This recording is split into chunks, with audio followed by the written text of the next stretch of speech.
एक बार विज्ञान भैरव तंत्र की एक पुस्तक मेरे हाथ लग गई। अच्छा। उसको मैंने पढ़ने समझने की चेष्टा की, लेकिन विज्ञान भैरव तंत्र बहुत ही संक्षिप्त सूत्रात्मक ग्रंथ है, जिसमें भगवान शिव ने माँ पार्वती को आत्म साक्षात्कार की कुल 112 विधियों का उल्लेख किया है। और एक एक सूत्र एक लाइन से अधिक नहीं है। आप समझ लें कि कुल 112 लाइन में वो पूरा ग्रंथ है। और उसको, जो पुस्तक मुझे हाथ में लगी थी, उसके माध्यम से मैंने पढ़ने और समझने की चेष्टा की। इंटरेस्ट मेरा बहुत जग गया, लेकिन समझ में चीजें नहीं आ पा रही थी, क्योंकि गहन सूत्रात्मक थी। लेकिन इतनी मेरी प्यास प्रबल थी कि अचानक मुझे एक बुक हाथ लग गई। उस बुक का नाम था द बुक ऑफ सीक्रेट्स। और आप हैरान होंगी, यस, बुक ऑफ सीक्रेट्स को ओशो ने लिखा।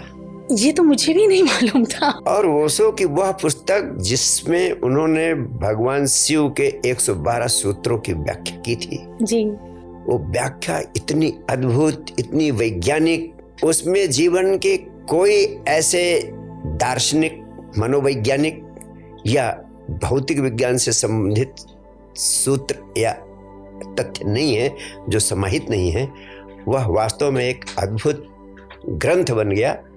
और मेरा तो मानना है, उस पुस्तक को पढ़ने के बाद विज्ञान भैरव तंत्र की 112 ध्यान की विधियां, आत्म साक्षात्कार की विधियां, उनके माध्यम से ओशो ने जितना बड़ा हित मनुष्य जाति का किया है, उसके लिए मैं अंतर हृदय से कहता हूं कि भारत सरकार को ओशो को भारत रत्न की उपाधि दे देनी चाहिए और यूएनओ को उन्हें विश्व रत्न की उपाधि दे देनी चाहिए। वास्तव में जीवन को रूपांतरित करने का जो विज्ञान भगवान शिव ने माँ पार्वती के माध्यम से सारी मनुष्य जाति को दिया, उसको इतने सरल, इतने वैज्ञानिक ढंग से ओशो ने प्रस्तुत किया है कि अगर उसे हम एक अभियान के रूप में मनुष्य जाति को सहजता से, सरलता से उपलब्ध करा सके, तो इस पृथ्वी पर हंसता हुआ नया मनुष्य पैदा हो सकता है। इतनी पावर है उसमें, इतना गहन रूपांतरण का विज्ञान उसमें निहित है। और उस ग्रंथ के माध्यम से मैंने विज्ञान भैरव तंत्र की 112 ध्यान विधियों का अध्ययन, अभ्यास, उपयोग करना शुरू किया। अगर एक विधि भी आप उसका अच्छी तरह से आत्मसात करके उपयोग कर लें, तो आपका जीवन पूरी तरह रूपांतरित हो सकता है। 111 को छूने की भी जरूरत नहीं पड़ेगी। और आप हैरान होंगी कि मुझे इतना रुचि पैदा हो गई उस ग्रंथ में, उन 112 वैज्ञानिक विधियों में, कि मैं एक एक विधि में पूरी तरह गहरे में डूबकर उस विज्ञान को आत्मसात करने की दिशा में सक्रिय हो गया। और ये प्रयास मेरा चल ही रहा था। मैं फिर भी खोज में लगा था कि कोई व्यक्ति मुझे मिले जो वास्तव में मुझे इस अद्भुत परम सत्य का, जिसे हम परमात्मा कहते हैं या आत्मा कहते हैं, उसका अनुभव करा दे। फिर भी मेरी ये खोज जारी रही। और एक तीसरा टर्निंग पॉइंट उपलब्ध होता है जब मैं अपने परम पूज्य प्रातः वंदनीय सदगुरु स्वामी सुदर्शनाचार्य जी के संबंध में जानकारी प्राप्त करता हूँ और उनसे मिलने की दिशा में सक्रिय होता हूँ। मैं 12 बार उनसे मिलने के लिए गया, लेकिन क्या अद्भुत संजोग था, हर बार उन्होंने किसी न किसी कारण से मुझसे मिलने से इनकार कर दिया। जबकि अत्यंत साधारण लोगों से वो मिलते रहा करते थे और छोटे छोटे कामों में डूबे रहा करते थे, लेकिन मेरा मिलना संभव नहीं हो सका। मैं जाता था इसी भाव से कि अगर जितनी उनकी ख्याति है, जितना लोग उनके चमत्कारों के बारे में कहते हैं, अगर उन्होंने मुझे कुछ अद्भुत आध्यात्मिक अनुभव करा दिए जिससे मुझे प्रतीत हुई कि इस भौतिक जगत में, पदार्थ जगत के अलावा कोई आध्यात्मिक दिव्य शक्ति है, उसका अनुभव करा दिया, या परमात्मा का कोई साक्षात्कार संबंधी एक झलक भी दिखा दी परमात्मा की, तो फिर मैं उन्हें हमेशा हमेशा के लिए अपना गुरु मान लूंगा। तो चूंकि 12 बार नहीं मिले मुझसे, तो मेरे मन में गहन पीड़ा भी उभरती गई लेकिन जब 13वीं बार मैं गया था तो इस संकल्प के साथ गया था कि इस बार दुनिया की कोई ताकत मुझे उनसे मिलने से रोक नहीं सकती है। और आप हैरान होंगी अनुजा जी, मैं जिस कमरे में वे बैठे थे मुझे पता चल गया, दरवाजे बंद थे उसके, और मैं सीधे उनके दरवाजे के सामने जाके खड़ा होता हूँ और 2-3 लोग झपटे मेरी तरफ रोकने के लिए, लेकिन उसके पहले कि वो मेरे तक पहुंच पाते अंदर चले। दरवाजा खुल गया, मैं अंदर चला गया। गुरुदेव एक सोफे पे बैठे हुए थे, मैं उनके सामने खड़ा हो गया, हाथ जोड़कर मैंने उनकी तरफ देखा, उन्होंने मेरी तरफ देखा, मेरी और आंखें उनसे मिली। इतने में आप हैरान होगी जानकर मेरे आंखों से अश्रुपात होने लगा, उस पीड़ा के कारण कि मैं आज 12 बार नहीं मिल पाया, आज मिल पा रहा हूँ। मैंने सोचा पता नहीं इन्हें मालूम है कि नहीं मालूम है कि मैं इतनी बार आया हूँ। फिर भी मेरे भीतर पीड़ा थी तो मेरे आंसू झरने लगे। लेकिन जो पहला वचन उनके मुंह से निकला, मैं तुमसे 12 बार नहीं मिला हूँ इसलिए तुम्हारे आंखों में आंसू आ रहे हैं। मैं चौंक गया कि कैसे इस बात को वह कह सके कि मैं 12 बार यहाँ पर आया और मुलाकात संभव नहीं हुई। कैसे वो जान सके कि मैं आज 13वीं बार आया हूँ।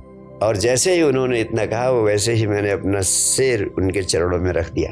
आपके गुरु मिल गए और उन्होंने मुझे उठाया। मैंने कहा, गुरुदेव मैं बड़ी पीड़ा में था, आज धृष्टता करके जबरदस्ती आपके कमरे में घुस गया, इसके लिए क्षमा चाहता हूँ।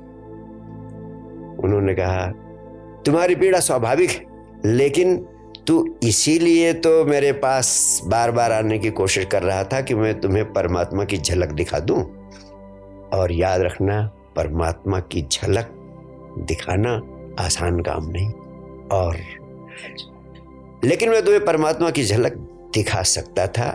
मैं यही देख रहा था कि तुम्हारी प्यास कितनी गहरी है। चूंकि तुम 13वीं बार आने की हिम्मत कर सके, इससे लगा कि तुम्हारी प्यास गहरी है, और प्यास इतनी गहरी हो जाए तो झलक ही नहीं परमात्मा को भी प्रकट होना पड़ता है। और मैं तुम्हें वचन देता हूं, इसी शरीर के भीतर तुम्हें परमात्मा की झलक और परमात्मा का दर्शन उपलब्ध कराऊंगा। और तब पुनः मैंने अपना सिर उनके चरणों में रख दिया। वे मेरे गुरु हो गए। और आप हैरान होंगी यह जानकर कि मैं ध्यान की 112 विधियों से गुजर रहा था उन दिनों, और मैं उनके संपर्क में आया पहले दिन ही इतने गहन प्रेम की ऊर्जा का अनुभव उनकी उपस्थिति में मुझे हुआ, जिसको मैं शब्दों में व्यक्त नहीं कर सकता। मुझे लगा कि पहली बार मैं समझ सका हूं कि प्रेम इतना गहन भी हो सकता है। पहले दिन के अनुभव में इतना गहन कि वहां से उठने का ही मेरा मन नहीं हो रहा, जैसे मुझे कोई बहुत बड़ी संपदा मिल गई हो। और उसके बाद जब मेरा उनसे बार बार मिलना, संपर्क करना संभव हुआ, तो मैंने देखा कि मैं 112 ध्यान की विधियों से गुजर रहा हूं, और इसके बावजूद वो ध्यान के बारे में मेरे से कोई बात ही नहीं कर रहे हैं। आप हैरान होंगी ये जानकर कि जो अनुभूति मुझे बचपन में तीव्र गति से गोल गोल घूमते हुए गहन आनंद की अनुभूति हुई थी, कुछ वैसी ही झलक उनकी उपस्थिति में मुझे पहली बार ही उपलब्ध हो गई। अरे वाह! और ये कितने सालों बाद हुआ होगा गुरुजी? ये हुआ होगा लगभग 40 साल के बाद। वो पहले एक्सपीरियंस के 40 साल बाद ये वाला एक्सपीरियंस। अरे वाह! तो इन परिस्थितियों में कैसे मैंने उस अनुभव को और इस अनुभव को आत्मसात किया, और मुझे लगा कि यह अस्तित्व वास्तव में अद्भुत है, और कैसे इतना अंतर संयुक्त है, इंटरकनेक्टेड है चीजें। मैं उनसे मिलता रहा, और उनसे जो मेरा संपर्क, संबंध और गहन संबंध बना, उसमें मैंने पाया पहली बार गहरे में जाना कि प्रेम होता क्या है। उन्होंने मुझे प्रेम का साक्षात अनुभव कराया। वो प्रेम बनकर मेरी जिंदगी में प्रवेश कर गए, और भगवान शिव की 112 विधियों ने मुझे ध्यान का बोध कराया, और इस प्रकार ध्यान और प्रेम दोनों मेरे जीवन के अनिवार्य अभिन्न अंग बन गए और इसका पूरा परिणाम था कि मेरा पूरा का पूरा जीवन बदलने लगा। और एक दिन वह विराट घटना घटी कि गुरुदेव की उपस्थिति में मेरी पूरी रात उनकी उपस्थिति में बीती और उसी रात मुझे लगा कि प्रातःकाल होते होते ही मैं बिल्कुल नया व्यक्ति मेरे भीतर प्रकट हो गया है। वही व्यक्ति आज आपसे बात कर रहा है।